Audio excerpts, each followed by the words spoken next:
जैसे ही दादी का दिन आता है तो दादी के प्रति कई बातें याद रहती है और उसमें जो दादी ने एक मंत्र, मैं समझती 2019 से लेके दादी ये बताती रही, उसमें ये था कि बिल्कुल सच्चाई, सफाई और सादगी।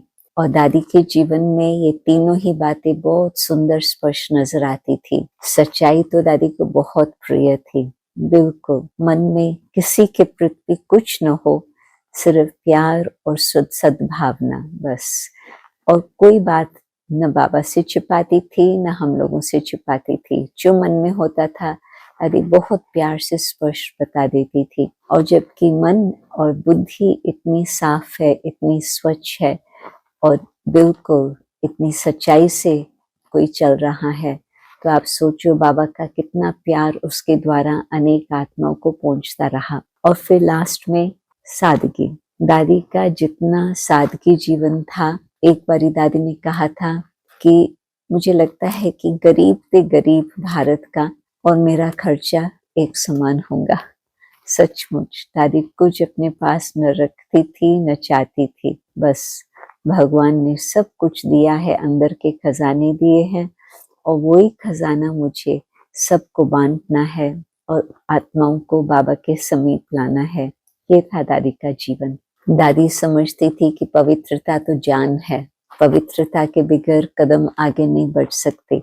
अब पवित्रता के कारण ही हम त्रेता से द्वापर में पहुंचे और द्वापर से कलयुग तक पहुंचे।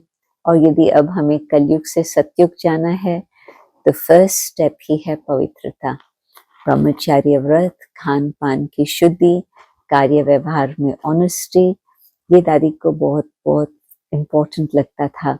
और दादी खुद भी हर प्रकार से अपनी व्यवहार को इसी तरह से ही चलाती रही। दादी का जितना मुरली के साथ प्यार था उतना ही बाबा के साथ प्यार था। और उसमें मैं देखती थी कि क्योंकि बुद्धि में सदा मुरली की बातें ही चलती रहती थी और कुछ दादी अपनी बुद्धि में रखती ही नहीं थी, तो बहुत गहराई से दादी कोई भी बात मुरली की बहुत डेप्थ में जाकर के उसको अपने जीवन में भी धारण करती थी, परंतु हम सबके सामने भी स्पष्ट करती थी। तो यदि हम भी जितना बाबा से प्यार है उतना मुरली से प्यार, ना मुरली से प्यार होगा, हमारा प्यार बाबा के लिए भी बढ़ता ही जाएगा।